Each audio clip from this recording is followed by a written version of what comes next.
Okay, good morning, everybody, or good afternoon. Welcome to the virtual version of the Eastern Oregon Operators Conference. My name is Brandon Mahon. I'm with Anderson Perry and Associates out of our LeGrand office.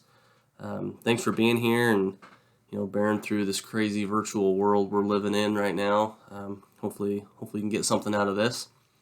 So, for those of you that don't know, real quick, don't know me, a little bit about myself. I grew up in Wallowa, Oregon. Well, I went to Oregon State, go Beavs, and been at Anderson Perry for about 7 years here now. My wife and I live out in Cove. We've got 3 young kids at home. A couple of them just starting school, so generally our topic here kind of resonates with me. I definitely have had my fair share of experience with wipes for the past few years. I hope today talk to you a little bit about wipes and collection systems and wastewater treatment plants.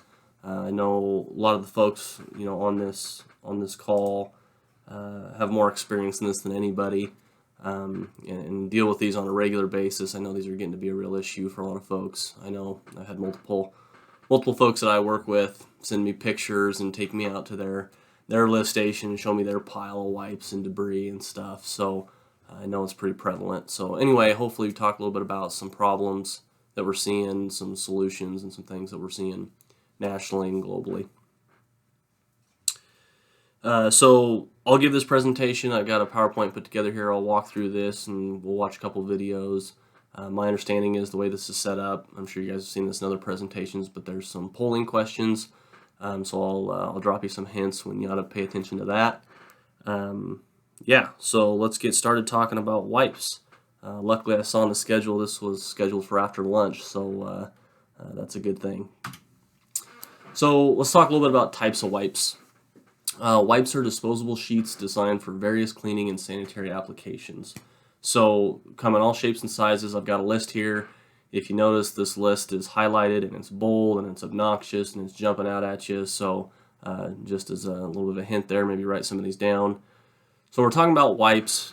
Just think through. You got your degreasers. Think about kind of your kitchen application. These seem to be popular. Your Lysol or Clorox. You can kind of picture those. Disinfectant. Talk about COVID-19 stuff right now. Just walking through the hallways in our office, there's disinfectant wipes all around the place. Baby wipes, obviously, like I mentioned earlier, the ones I've been most familiar with. Makeup removers. This is one my wife uses these from time to time. Again, just a moist wipe used to remove makeup. And then moist toilet tissue. Again, your sanitary wipes, things like that. And it's not just wipes. These things are getting popular. It's not just your baby wipes that have been on the market forever. There's one that I have friends that use that they throw in their hunting pack called Dude wipes. I'm sure some of you guys have seen those, but not your traditional Huggies marketing to moms with babies. These are marketing hunters and guys out in the market using these things, not just for hunting, but also using them at home. And then again, like I mentioned, not just wipes, feminine hygiene products, makeup products, cotton swabs, floss.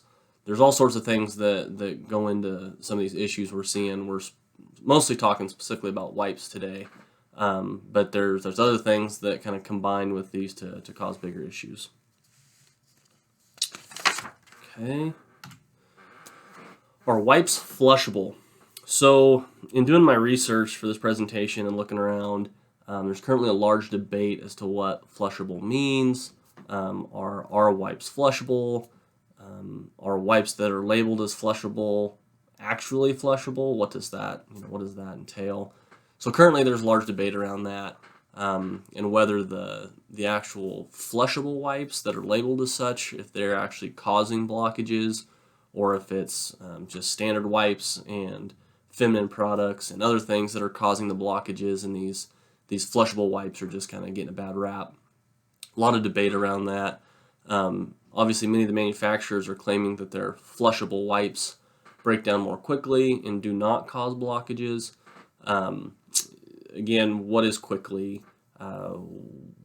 just because they're breaking down more quickly, are those strands still causing issues in the system? Just because they're breaking down, does that mean they can actually be pumped? There's a lot of those questions that are out there. And I think a lot of sewer operators, many of you guys included, would probably disagree with some of the claims that manufacturers may be making. I think we're dealing with these issues. It's obvious in the field that these issues are occurring. And so it's really just a matter of trying to do what we can to prevent it. And we'll talk about a few solutions later on. One of the struggles we're seeing is that there's not an international standard around this issue.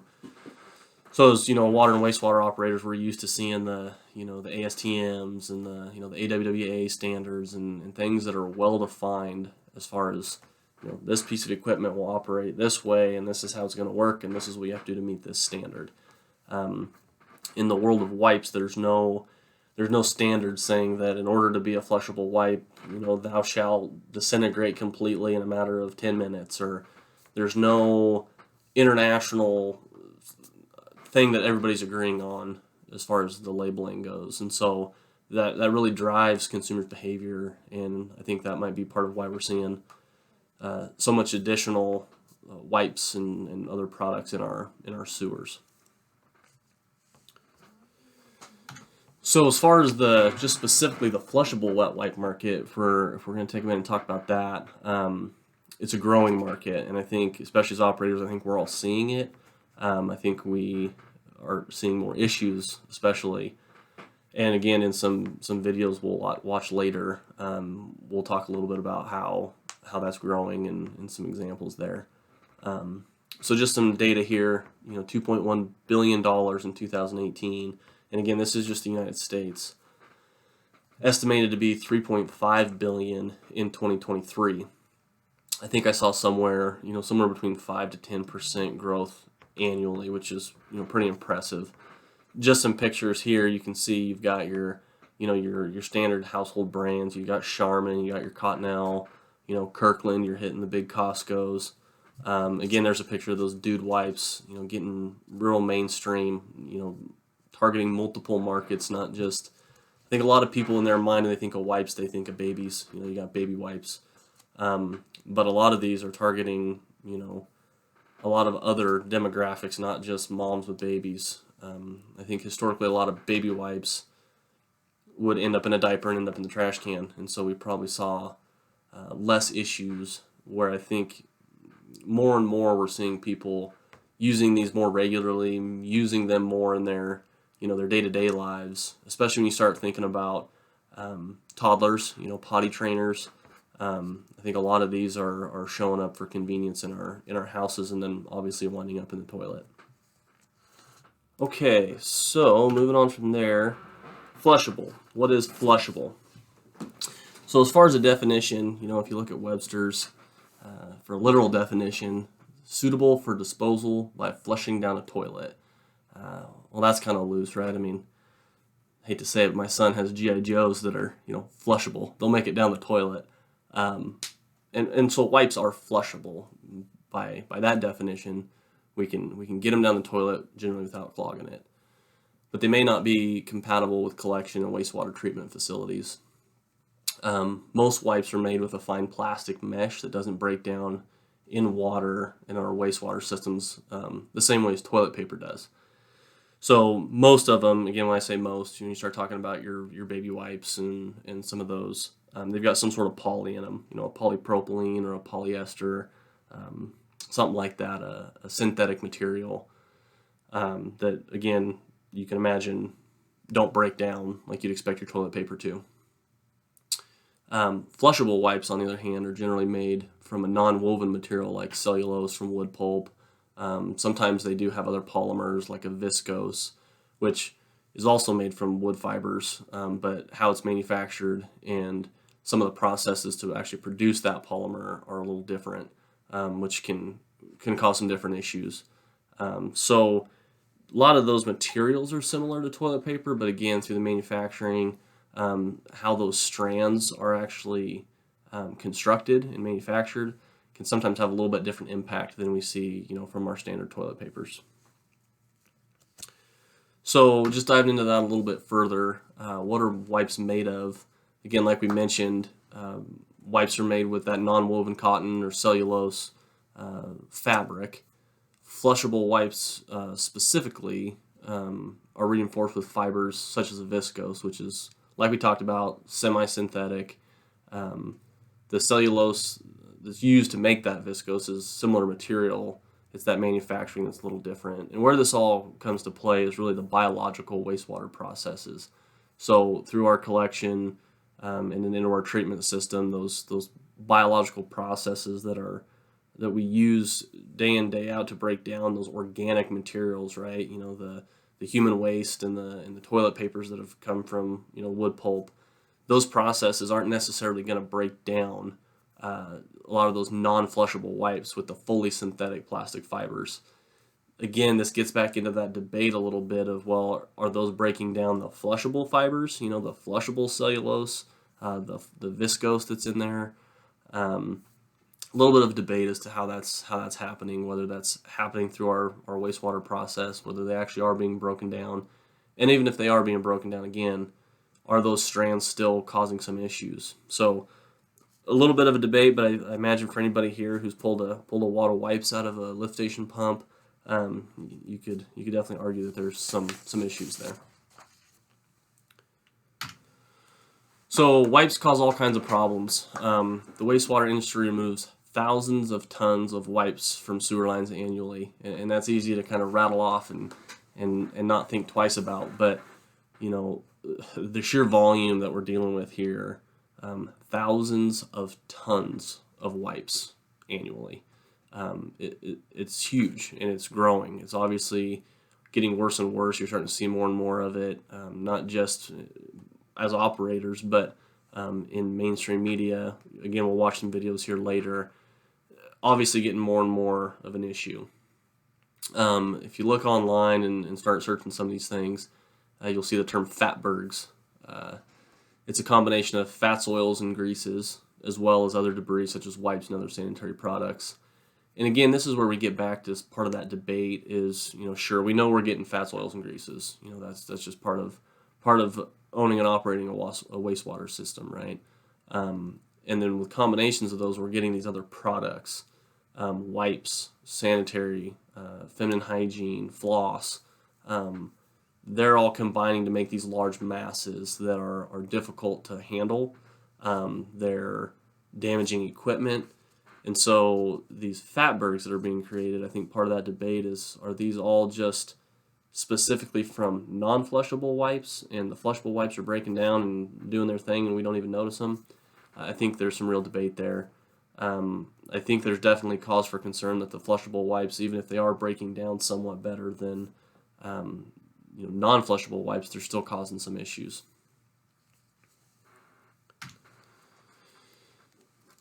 So the wipes that make it through our sewer lines, you know, that's kind of the first line of defense, right? We get these things coming into our collection system. That's the first area where we could see issues.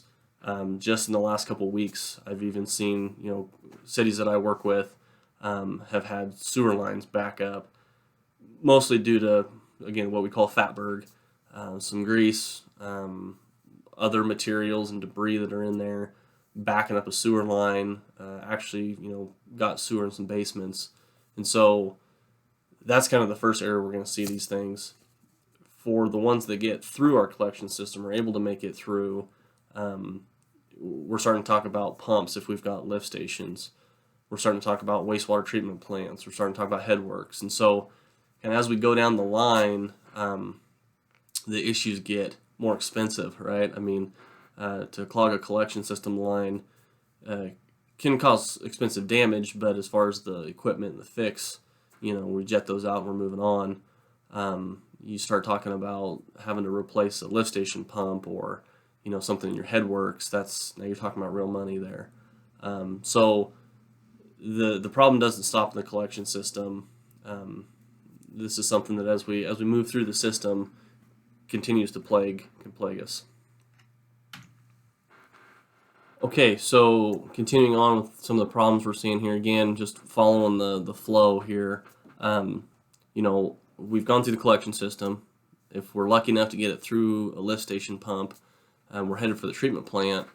A lot of municipalities don't necessarily have screens at the wastewater treatment headworks, and ones that do aren't necessarily adequate. I mean, this picture, I think we see this quite a bit where we have some sort of coarse bar screen of some kind, and with the intent of catching larger debris, and that's great. And you can see like this one, it obviously caught a lot of wipes, but at the same time, there's a lot of wipes that'll sneak past this. It's pretty impressive what sort of dimension those wipes can slip through. We've seen them even in screens that are going through kind of a rail system. Just that small gap between the screen itself and the rail. If you imagine if a piece of paper can get around it with the right flow, some of these wipes are getting around it. And so if those wipes and other sanitary products do get into your treatment system, again, like we've talked, as far as the problem getting more and more expensive as we go, you're talking about sludge pumps, aeration equipment, clarifiers, digesters. That equipment, again, not only is it going to limit your treatment capacity, and now you're starting to talk about potential permit violations, but even if the equipment is functioning properly, there's the chance that you're gonna hang up one of these big fatbergs, or over time catch enough of these wipes and debris that you're gonna damage that equipment, and so the replacement cost of that's going to go up dramatically. So again, a problem that we're seeing at every stage of the process. Definitely an expensive problem, and again, I know many people on this conference are dealing with every day. So, like we've noted, as far as it being an expensive problem, just a little bit of data here for you. Municipalities in the U.S. spend an estimated $500 million to $1 billion annually wrestling with these fatbergs and dealing with pipes that are getting backed up, sewer pumps, other equipment that's in their system. I mean, look at that picture there, yanking that submersible pump out, just covered in rags and wipes and other debris. That takes time. That costs money. That's in the best case scenario that pump isn't completely shot and you have to replace it.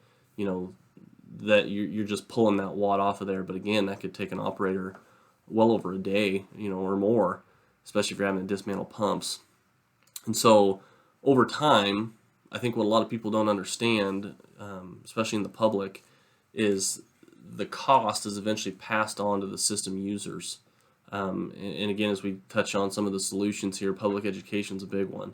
And so, a lot of people, I think, flush things down the toilet, not realizing that, it's not impacting me. It's not going to back up my system. I can get it through my house, and the city deals with that. Well, that's true, but when we have issues like this, that operations and maintenance cost to deal with these things goes up. In turn, our user rates have to go up to cover those costs. And so even though in the immediate you're not being impacted, I think a lot of people need to just understand that when you're putting things down the toilet that don't belong there, over time it is costing you. A couple of stories just to share with you. One of my favorites, actually public works director, one of the cities that I work with, home on a weekend, making breakfast. They cook up a bunch of bacon. His wife goes over and cranks up the hot water and is getting ready to pour this bacon grease down the drain. And he goes and stops her and, whoa, what are you doing? What are you doing? And she explained to him that, well, I'm gonna dump this bacon grease down the drain. And he explained to her, well, that's gonna clog pipes. And she said, well, that's why I've got all this hot water, because it'll pass through our pipes. And they're living in town, and he essentially told her, well, yeah, but then it's going to be my problem, downstream. And so even a public works director's wife, who should be at least somewhat understanding of what's going on in the system and how these things work, I think a lot of it is people just don't know. I don't think a lot of people are intentionally flushing a lot of stuff down the drain, trying to cause these problems. It's just that lack of public education, I think, that we need to work on. So again, public education we'll talk about a little bit later, but I think the big takeaway from this slide is just that cost, it's real money. I mean, $500 million to $1 billion annually is a lot of money, and that cost is being passed on to users, kind of trickle down there. So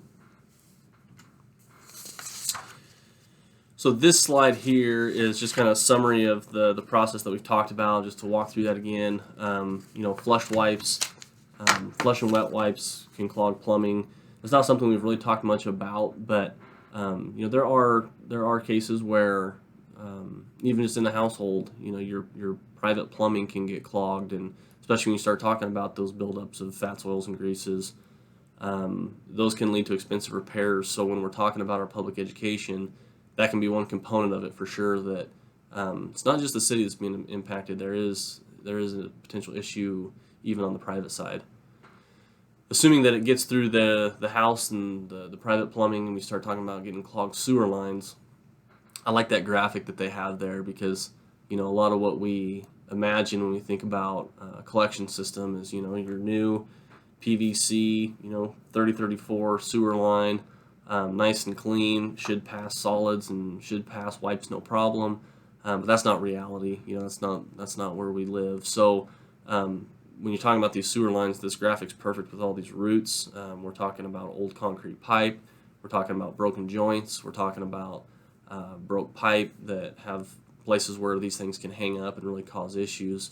And so that's something that, again, getting back to public education and things to focus on, this is kind of our first line of where we're going to start seeing these issues.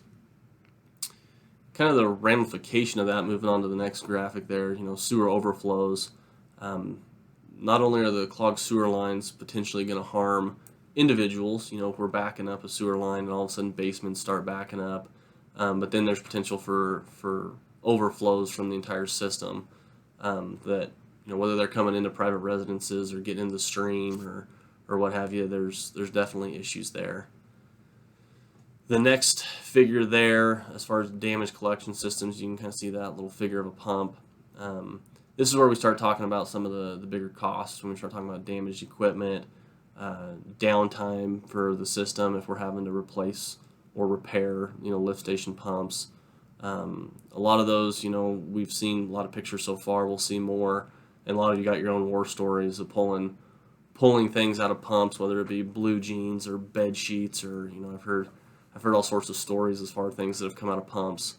But that cost is really high when we start talking about having to deal with those. And I think with this trend that we're seeing with more and more wipes, obviously it's definitely becoming a trend and making that cost even go higher. Again, just following the flow through here, if we are getting through the collection system, we're getting through our pump stations, you start talking about disrupted treatment plants. Again, there's kind of double-edged sword there. If they're making it in the treatment plant, the first issue that you could potentially run into is just your ability to treat your wastewater. Depending on the system you have, could really be lowering the efficiency and the ability of your wastewater treatment plant, and so you're potentially looking at permit violations, things like that on the regulatory side. Plus, again, like we've mentioned, as far as the expensive problem just getting carried downstream, even if that equipment continues to operate and you're meeting limits, there's a chance if these masses grow with these fats, oils, and greases and all this debris, and you're making these fatbergs, you can just picture one of those things in a piece of treatment equipment, that damaging that equipment and having to completely replace it. And at that point, again, like we've mentioned, you're talking about real costs, which frankly get passed on to the consumer. And then finally, which is this last figure is a discussion for another day, but depending on your outfall in your treatment system, we could be talking about potential environmental harm with a lot of this debris, depending on how it breaks down, how it passes through the system, how much of that makes it into your discharge. If you are discharging, into surface water, there's potential concern there. And again, we could talk about that in and of itself for hours and hours, but just one more component to the potential issues that we're seeing with this trend.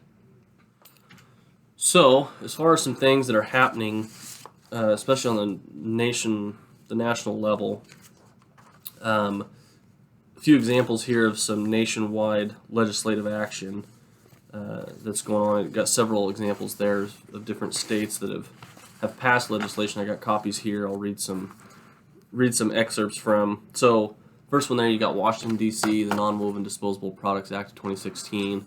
Got that here. Let me just read the summary to you. So this act is to prohibit a manufacturer of non-woven disposable products for the sale in a district from labeling non-woven disposable products as safe to flush, safe for sewer systems, or safe for septic systems. Unless the non-woven disposable product is flushable, to require a manufacturer of a non-woven disposable product for sale in the district that is not flushable to label the non-woven disposable product to communicate that it should not be flushed. Then it goes on to give provisions that the Department of Energy and Environment can establish rules and charge fines, and essentially the District of Columbia can sue anybody that they need to enact, enforce this act essentially. So, if you read through that, really what this is trying to accomplish is really just the labeling of a product. And so you can imagine it would be frankly impossible to police individual users. You can't really monitor what individuals are flushing down a toilet. At least you don't want to. So it's not something that we want to try to go that route on. So this is really going after essentially the consumer and the labeling of products that they're buying, trying to establish a label that lets people know that, hey, do not flush this down the toilet. That's a good start. That's great. It seems like some of the research I've read, some of their arguments is, hey, even if you label it, we're past that. With human behavior and people that have been used to doing this, they're going to continue to do it. But this is definitely a good first step forward. So just to go a little bit further into this act, they talk about flushable. And we talked earlier about how there's really not an international standard or a definition for what that means. This act actually takes an attempt at that. So flushable means a non-woven disposable product that A, disperses in a short period of time from flushing in the low force conditions of a sewer system, B, is not buoyant, so it floats, and C, does not contain plastic or any other material that does not readily degrade in a range of natural environments. So this act at least attempted to kind of put its arms around what flushable means. So it needs to disperse in a short period of time. What does that mean? How long is that? And even if it does do that, are there still ramifications of what those strands or fibers are doing once they do break down? Doesn't float, and then obviously no plastics. So at least a start to what may be classified as flushable. New Jersey there had an act in 2017. Again, the synopsis requires labeling of non-flushable disposable wipes. So again, going after the labeling, trying to get manufacturers to make note of whether their product should or shouldn't be put down the toilet. Again, just a summary here. Persons shall not sell, offer for sale, or distribute for sale a non-flushable, non-woven disposable wipe product unless the product packaging displays the do not flush labeling required pursuant to this section. Any non-flushable, non-woven disposable wipe product sold, offered for sale, or distributed for sale in the state shall have a do not flush logo on the product packaging. So again, going after the labeling, trying to let folks know that, hey, this wipe is not meant to go down the toilet, so do not flush. And again, finally, California here, this bill would require, except as provided, certain pre-moistened, non-woven disposable wipes manufactured on or after January 1st, 2022, to be labeled clearly and conspicuously with the phrase "do not flush" and a related symbol as specified.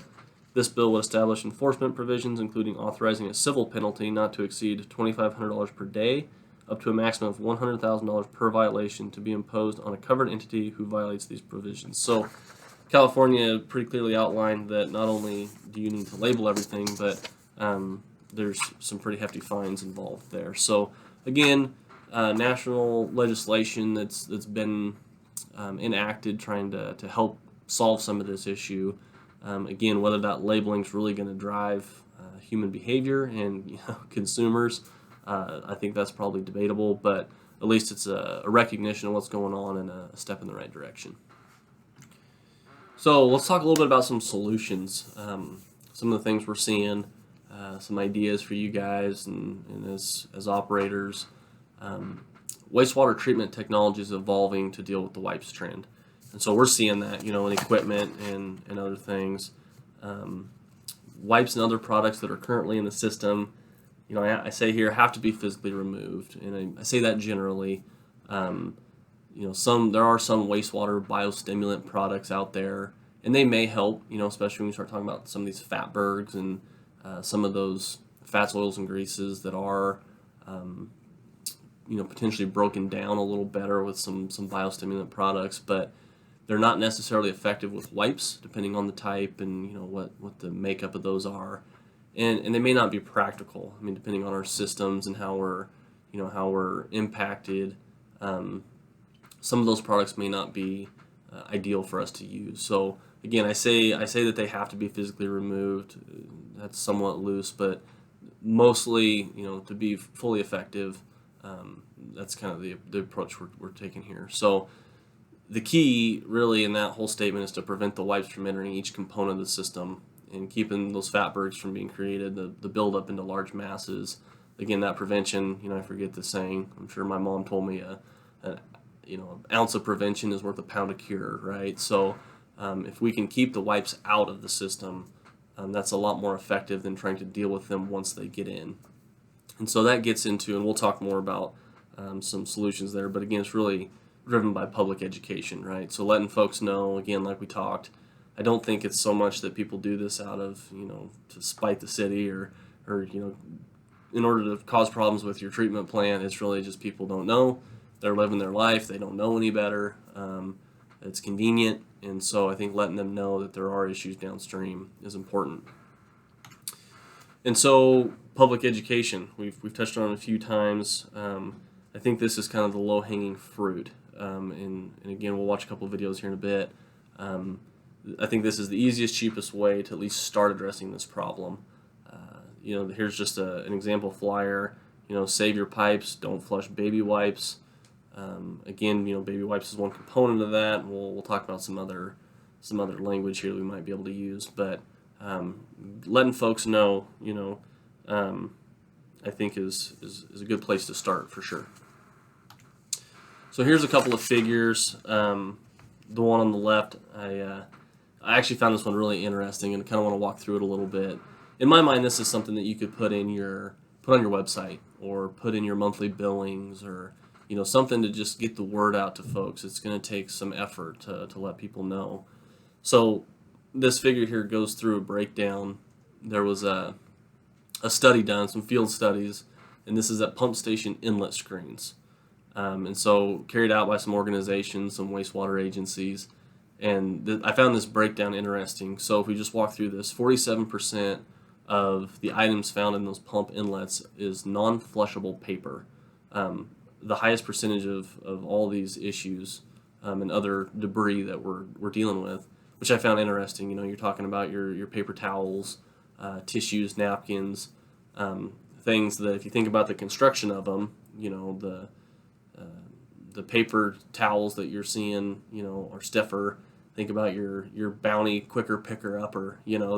They're marketing that as being strong and difficult to tear, and it makes total sense compared to you take your Charmin Ultra Soft, that's a lot easier to tear, a lot easier to fry apart. So that makes a lot of sense. Not one that we've talked about yet, not one that I necessarily would have thought of, but obviously, in this study anyway, another issue that we're dealing with. 18% for non-flushable baby wipes. Again, so those are the ones that have the polys in them, have some plastics, a plastic mesh, aren't designed to be flushed down. So we're at 18% there. 13% of non-flushable feminine hygiene. 14% non-flushable household wipes. So again, getting back to those surface cleaners, the cosmetics, the disinfectants, medicated wipes is another one on there. And then the lowest, frankly, in this study anyways, 8% of flushable wipes. So a lower percentage, but again, I think getting back to that debate as to how much damage those are actually causing, especially when they're connected with other debris and other fats, oils, and greases. I think the other issue is also the growing popularity maybe driving some of that flushable wipes discussion, just because they are getting to be so mainstream. Not only just the debate of whether they break down or how they break down, but just the sheer volume of them. And so that's kind of an interesting figure. And again, I think something that could go on a website, city's website, and help with that public education. And then the figure on the right, no wipes down the pipes. This is kind of the super conservative approach, which I think is great. Even if a product says it's flushable, unless it's toilet paper, it should not be flushed. And so they're saying, I think there was a figure earlier that talked about the 3 Ps, right? Your poop, your potty, and your paper, your toilet paper. And so, they're talking about diapers, flushable wipes, paper towels, feminine hygiene, facial tissues. They're taking the fully conservative stance of, if it's not one of those 3 Ps, it doesn't go down the toilet. Again, this is from a water resources division in Wisconsin, and they're putting that word out that if you put these items down your toilets, you could be plugging sewers, you could cause raw sewage to back up in your home. Kind of letting them know that, hey, this could impact you specifically. So again, helping with that public education, public outreach. Here's just a couple more figures again, as far as things that could be put on websites, public education, getting that word out there. Wipes clog pipes. Do not flush wet wipes down the toilet. Don't believe the hype. Flushable wipes clog our system. Again, this is specifically going after wipes, which again, on our past slide here, if we look at the percentages, maybe a smaller percentage of some other issues, but I think just getting that message out of keeping those things that aren't our 3 Ps, keeping them out of our system is a good message to send. Okay, so as far as public education goes, let's watch a couple of videos here, see if we can get these started, and we'll chat about them after. So this is ideally all the stuff that you don't want to screen in the first place. You would rather want people not flush it. These wipes are really, so many of them on their packaging, it says flushable. Well, I'll tell you what, they might be flushable, but they are not biodegradable, and they are wreaking havoc on all the sanitary sewer systems throughout the entire country, quite frankly. This was a pump. We got a phone call from a homeowner, and the alarm had gone off that they were having a sanitary backup in their home. The alarm was going off, and when we got on site, what we found was the grinder pump itself. And as you can see, it's kind of dirty. It's in the back end of one of the trucks here that we have. And this is what was in the pump. These are flushable rags that people use. They're wipes, sanitary wipes. I don't know what to call other than they're just wipes. This is what we took out. 13 bags of wipes and grease. This is what the station looked like when we arrived. This is from one station? This is one station serving one residential home. Wow. We have pulled not only flushables or the wipables that we're seeing there, we've also pulled out IV bags, bed sheets. Near a convalescent home, we had one pump station. We pulled an entire bed sheet out of a pump station. Oh, this is a significant problem around the country and really around the world. Our sewers are the lifeline of what keeps us having a system that we can use long term. And whenever we're adding something to it that shouldn't be there, we're going to have complications from it. We just had a case in Farmington the other day, a few weeks ago. 16 apartments were affected by a backup because it had a fairly small line had built up with grease to the point where it couldn't flow anymore. I think we ended up with 16 apartments that had been flooded by that. What happens is they almost become a rope, and they are wrapping themselves around our pumps or choking our pumps. We've put grates in, screens in, and we have to clean the screens out, particularly after a heavy rain, all the time. Basically, toilet paper, the moment it enters that system and it's flushing down your toilet, it starts breaking down. Basically, wipes will not break down. They just won't break down. And they end up, one will attach itself, you get a little grease on it, another one will attach itself, more grease, and you end up with this pile of rags and grease that will block any line. And if you don't do something about that, over time, you're going to have more and more lines backing up and flooding people's homes. Materials like flushable wipes can make it through those screens and add to the ragging issue within the wastewater treatment facility, water resource recovery facility, excuse me. So that can get into grinder pumps, into check valves.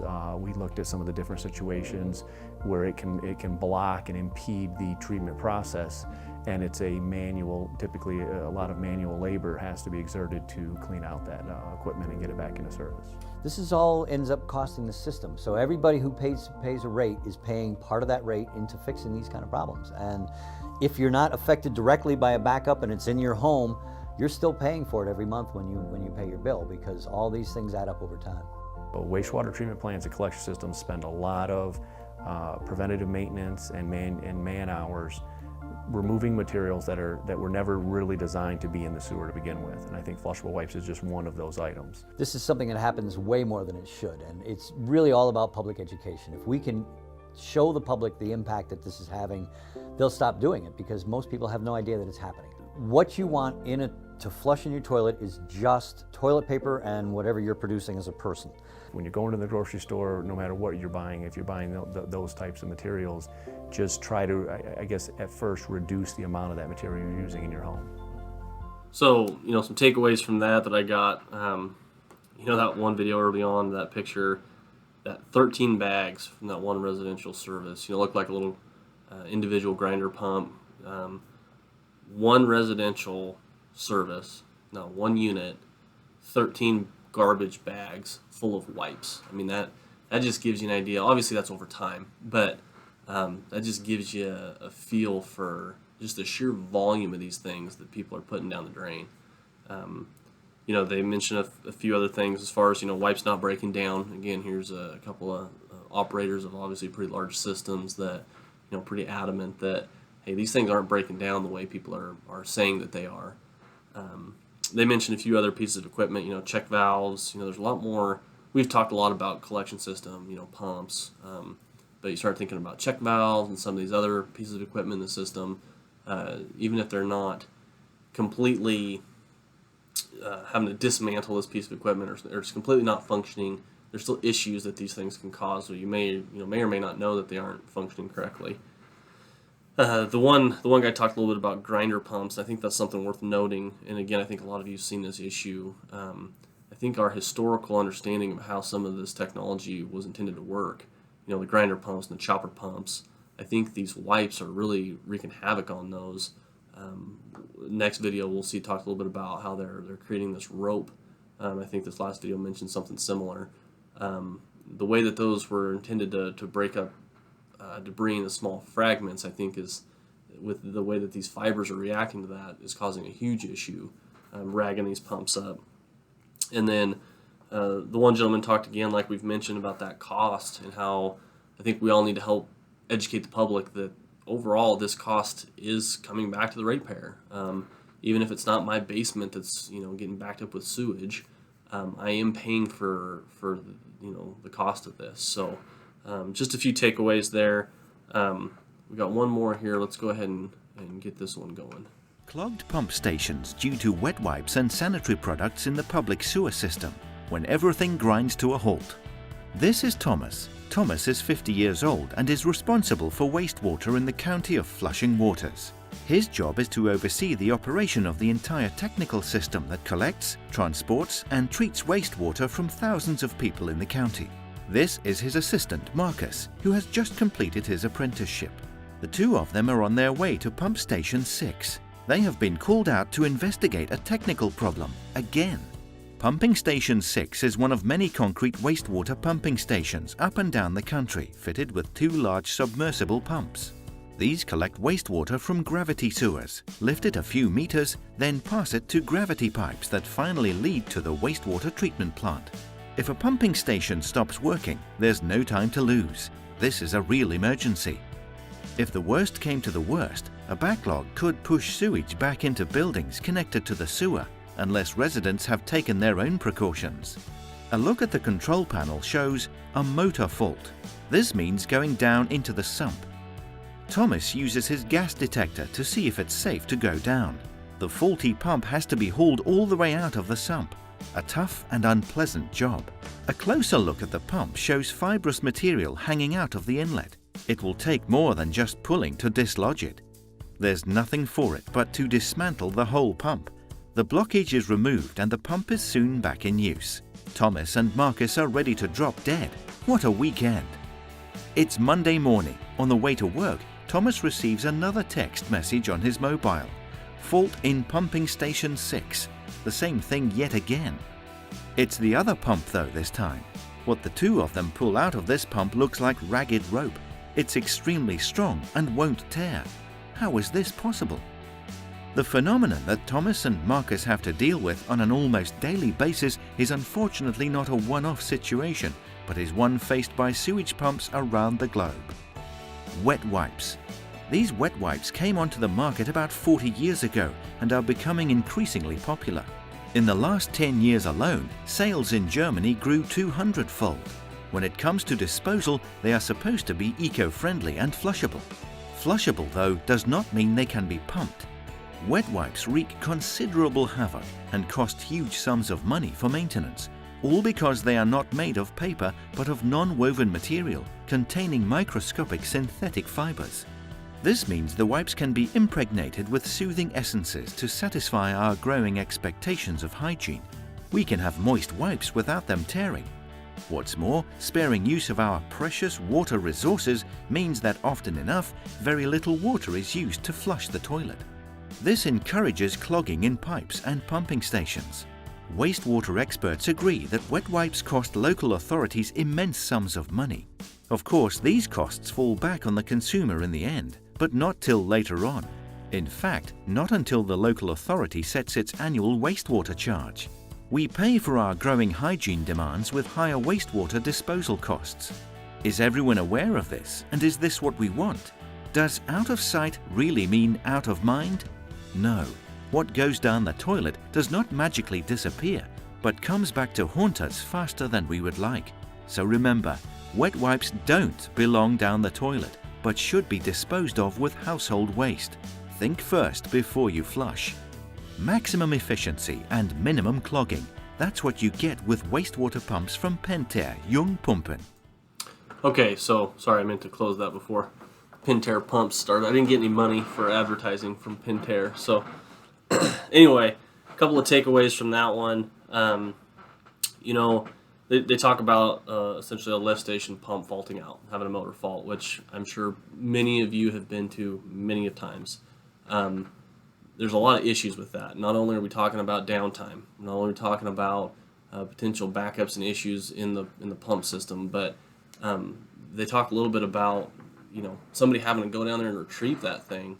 Not only is that costly, potentially dangerous. There's a lot of issues there.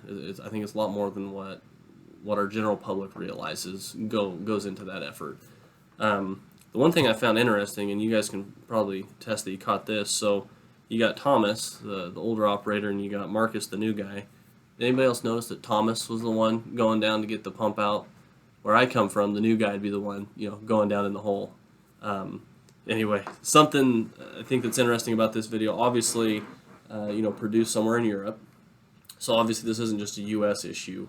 I think they noted Germany and how rapidly that white market is growing there. So I found that interesting that, obviously we're seeing this issue in the U.S., but I think it's really a global issue in developed countries. The other part they missed on this video, I feel like the second time they get called out to the pump station, it's Monday morning on their way to work, right? We know good and well that's not when these faults show up. It's midnight on Saturday when we're having these issues. And so, again, this is good public education. I think this is a good start. I think this is good low-hanging fruit like we've mentioned. One thing that this video talked about that we haven't talked about yet that I found really interesting is they kind of alluded to high efficiency fixtures, right? The low water use toilets. You combine those with an abundance of these rags and wipes and other products. You can imagine there's less water to help carry some of these things through the system. Not only is that going to be harder in the collection system, but like they're showing, it's going to have impacts at pump stations. treatment plants. So it was another point that I found interesting and hadn't really thought about until I stumbled across this video, that's just going to, as we grow more and more concerned about our water use, and high efficiency toilets and other fixtures become more and more popular, it's just going to make this issue even worse. So something to be thinking about there.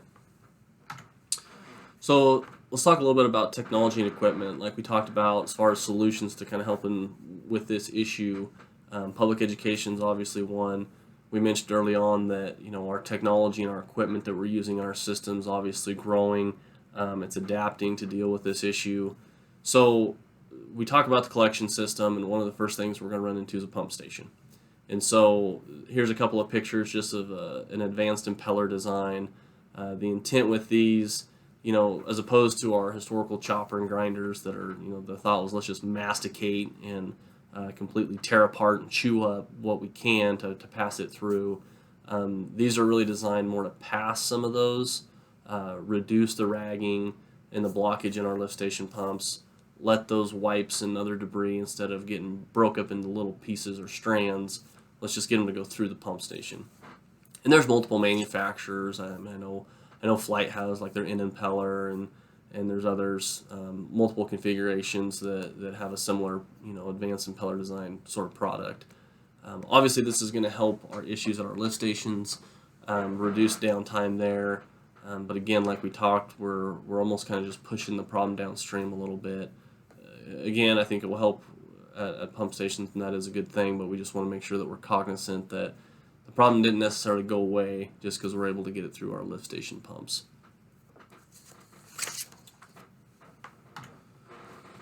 Okay, some additional technology and equipment. This is a picture of some smart pumping control technology. Essentially what this is rather than in our second video that we watched, right, they had a motor fault. So, that pump motor gets jammed up, it gets full of wipes, gets full of some debris, it locks up, and that motor and those controls recognize that, whether it's they've got just the ability to note that it's clogged, whether it's a heat failure, depending on what it is, notifies an operator through proper telemetry, hopefully. We're hoping that that's in place. What this product does is it's identifying when those clogs happen, and rather than that motor tripping or having some sort of fault, it's essentially identifying that there's a clog, and then it puts that pump in a reversal mode to help clear that debris. And again, I think there's multiple manufacturers out there doing this. It's getting to be more common. Again, we're talking about reducing our pump downtime. We're hoping that it's reducing the damage done to our pumps. We're not seeing these multiple faults and seeing issues with our equipment performance. But again, doesn't necessarily completely remove the problem. That debris and those wipes and the issues that are in there didn't get removed, still in our system. This is a picture of some screening, obviously. I'm sure many of you have systems similar to this. The nice thing about this option is it physically removes the wipes and other debris from the wastewater stream. So you can see in the diagram here, you've got the dirty effluent or influent coming in. It's got wipes and debris in it, passes through a screen, and the water magically becomes crystal clear and blue. And then obviously there's an auger there that's helping to carry that debris, loaded off into a bag, generally, into a dumpster, to be dealt with, taken to a landfill or removed, Great solution. Helps with wipes that are coming into the system in the future. Obviously, if you've got a lagoon system, or if you've got wipes out in your clarifiers and your digesters, obviously this isn't going to help remove those, but definitely helpful in getting future wipes out of the system. Downside is you don't just go pick one of these up. These are obviously expensive to install. But again, definitely helpful. Additional maintenance is obviously required with these. It's another piece of equipment that we're going to have to deal with. But again, as far as the overall issue with ragging and wipes and other debris, definitely a very useful piece of equipment. Alrighty, and then here I want to put this slide in here. For those of you, if your wastewater treatment plant receives septage, a receiving station is critical to keeping some of these inorganic materials out of the treatment process. So a lot of folks don't have a septage receiving station. Some folks that do, they're extremely inadequate. You know, the screening system that they're using is not ideal or safe. And so again, not cheap. You know, this isn't something that you're going to just go put in tomorrow. But think about the septage that if we are taking that on, think about where we're pumping from porta potties at events, and you know, the Forest Service toilets and our state park toilets, and think about the paper towels and the hygiene products and the wipes and the things that are showing up in those pit toilets. You know, I work with several cities that, you know, septage is, the truck backs up to the lagoon and dumps it in. You know, there's no screening at all. So if your system's similar to that and you have aeration equipment, or if you're discharging to surface water, there's a lot of potential issues there. So as far as our long-term future ability to handle these things and to keep our system clear of them, if we are receiving septage, I think a septage receiving station is definitely something to be thinking about. So just a summary of potential solutions to help with operators deal with wipes within a sewer system. Again, this is highlighted, it's obnoxious blue, it's italicized and underlined. So just a little hint there, maybe to make note of these. Again, like we talked and like our videos show, public education. I think that's the low-hanging fruit. Like we've talked, I think that's the easy place to start. You know, we have regular communication with our consumers and our users through our billings. Everybody's on social media these days. Websites, city websites. I think anything we can do to get the word out, I think is good. And then obviously technology and equipment, just keeping our eyes and ears out for technology that may help our specific situation. You know, if you're a system that has multiple lift stations, maybe there's wisdom in saving up some money and looking at some of those technologies and you know, replacing pumps to where we're not, you know, if they're getting ragged up and you're getting a call every midnight, every few nights, and you know, having to go out and pull a big wad of wipes out, maybe there's benefit in replacing those pumps and upgrading that lift station. So you know, technology and equipment definitely has its place. Again, it's generally expensive, and obviously prevention is better than the cure, like we talked. But definitely there's some options there, depending on our specific circumstances, that I think can help us deal with this issue that we're seeing. So that is what I had for today. Hopefully you took something away from this. I appreciate your time, and again, thanks for bearing with us through our technological advances here that we're being forced into a little bit. I hope that this was useful. I know, again, I'm preaching to the choir here. You guys are definitely the ones that are on the front lines dealing with this more than anybody. Hopefully there was some solutions in here, and hopefully take something away from it. So thank you again. I appreciate your time.